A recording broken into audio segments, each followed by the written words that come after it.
We're out tracting again in the country, and Floridians really love their Second Amendment rights.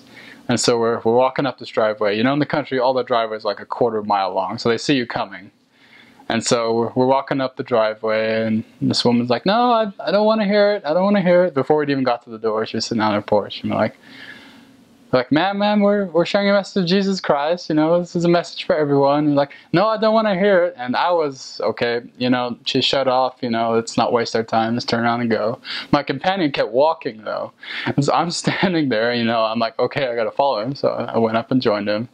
And she's like, "I'm gonna get my shotgun out if you don't leave." And it's like, "Man, we're sharing a message of love and peace." And I just hear this click. I'm like, oh my goodness, we are leaving. And so we turned around and we walked away. And there's this old lady sitting out there with her shotgun trained on us. Like, oh my goodness.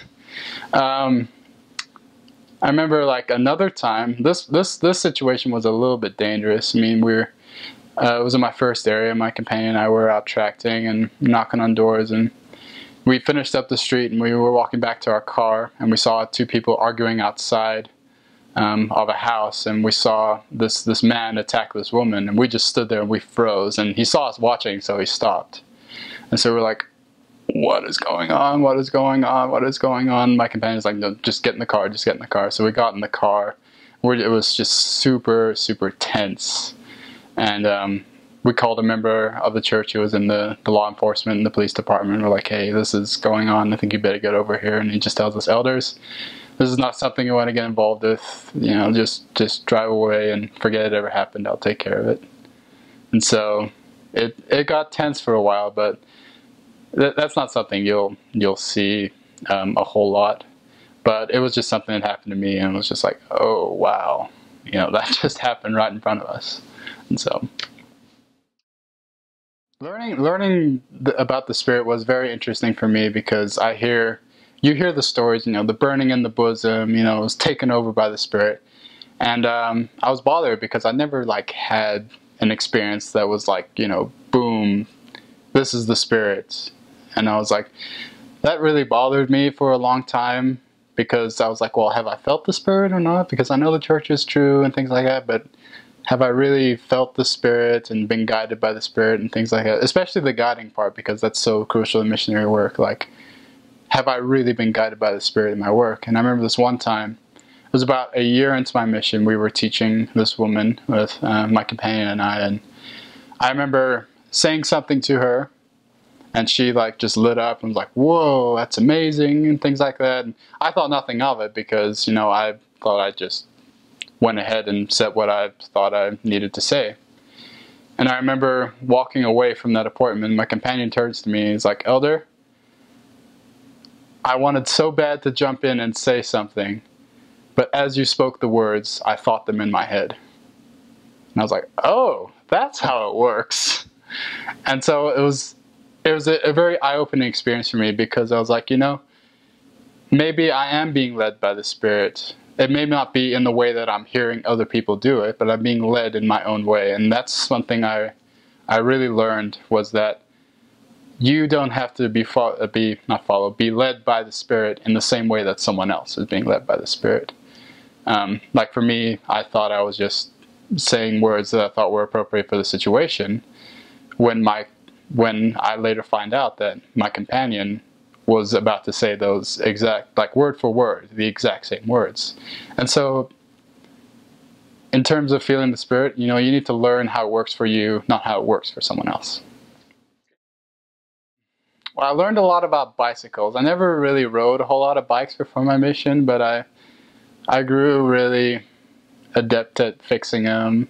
I wasn't like, you know, I knew some missionaries that were just wizards with them. I was like, whoa, okay, I'm just going to let you do mine for me. But, you know, I learned a lot of things about bicycles. I also learned a lot about how to take care of myself, because I didn't live by myself before my mission. You know, I live, you know, less than a mile from BYU campus, so I lived at home for my first year. And so it was interesting learning how to take care of myself, and I actually quite enjoyed it, the learning process, because I was able to. It's a sense of accomplishment, you know, learning for yourself and taking care of yourself. And I found that part quite enjoyable. So it's gonna be rain. There was some flooding one night, and we're just driving through, and the rain was so thick that we had our windshield wipers on full, you know, da da da da da, and we still couldn't see through the windows. You know, it was just piling up so badly, and so we had to pull over the side of the road, and we sat in the car for like an hour because it was just not safe to move that car. It was just, the rain was too bad. And we'd get out the car and there'd just be ditches that were like 6 feet deep of water, and we're just like, oh, okay, that's fun. So, you know, we'd get off and drive off when it was done. Fortunately, it did clear up after a while, and so, but that was a little nerve-wracking because we were just like, are we gonna die today? We can't see a thing. So fortunately, we did pull over and waited for it to blow over. So for me, it was finding people to teach and tracting. I could not stand tracting. I hated it. It was my least favorite part of missionary work, was finding people and tracting.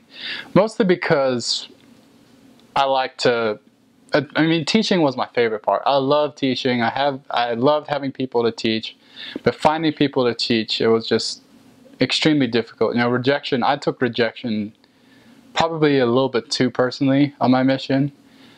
Which is something I'd advise new missionaries, you know, don't take things personally because it is really difficult.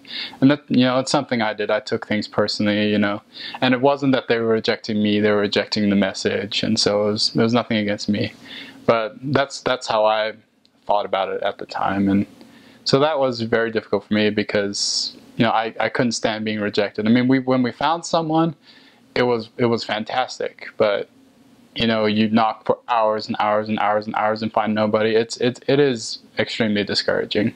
So every situation you come across is different. So I think adaptability is one of the great life lessons I learned on my mission, because you think you go out there and, you know, the MTC, you know, does a decent part of preparing you, but there's not a whole lot of diversity in the MTC. But when you go out in the mission field, you realize how different people's lives are, how different their experiences are, different personalities and things like that. And this even applies to companions, you know, all the different companions you'll have. And learning to change yourself for the situation, knowing what things to teach about that will really speak to that person, or really even dealing with hard situations, especially in companionships, or if you're in a leadership position, dealing with troubled missionaries and things like that. It's a very good skill to have, to be able to take a situation objectively, most importantly, and to adapt yourself to whatever is going on, because there is no such thing as a cookie cutter situation, especially in missionary work. Everyone you meet is different. Everyone has had different life experiences, and you have to go with that. I mean, there's so much you can say that is completely wrong for that person, but at the same time, there's so much you can say that is so right for them that it just clicks instantly. And so many times I saw both situations where I said the wrong thing and it was a complete shut off, and other times I said the right thing and it was, you know, the lights turned on. And so being aware of that, being aware that everyone's different, I mean, even when you get home, that's something you're going to have to deal with spouses, family, work colleagues, and daily life. And I think it's a great skill to have, and it's something that I really was able to refine. Great. One of my areas was very, very country. It's an area called Chiefland. The ward there hosts an annual event in February every year. They call it the Beast Feast. And so it's just what it sounds. Basically, anything goes is what it was. You know, they cook literally anything, but they wouldn't tell you what it was. And so they have it all out in the gym there, and you dish up, but there's like little numbers on the side, and so you take a number, and so you eat and everything. And at the very end, they announce everything that you ate. And so you got the numbers, and number one is, you know, such and such. And so you find out that way what you were eating. And it was actually a really cool way to try new foods. I mean, I had alligator. Alligator's really good. I had bison, armadillo, raccoon, rabbit, rattlesnake, squirrel. Squirrel doesn't taste like anything, surprisingly. Rocky Mountain oysters, which are surprisingly not that bad. I don't know if I recommend them to everyone, but Rocky Mountain oysters are not that bad. Had moose and things like that. So I ate some fun things. Southern food is, well, you're gonna gain weight on your mission. That's just the way it is. I mean, Southern food, you know, lots of barbecues. You'll eat lots of mac and cheese, lots of coleslaw, lots of potatoes. You know, if it ain't fried and buttered, at least it's buttered. Food is great down there, so you won't starve. Let's put it that way.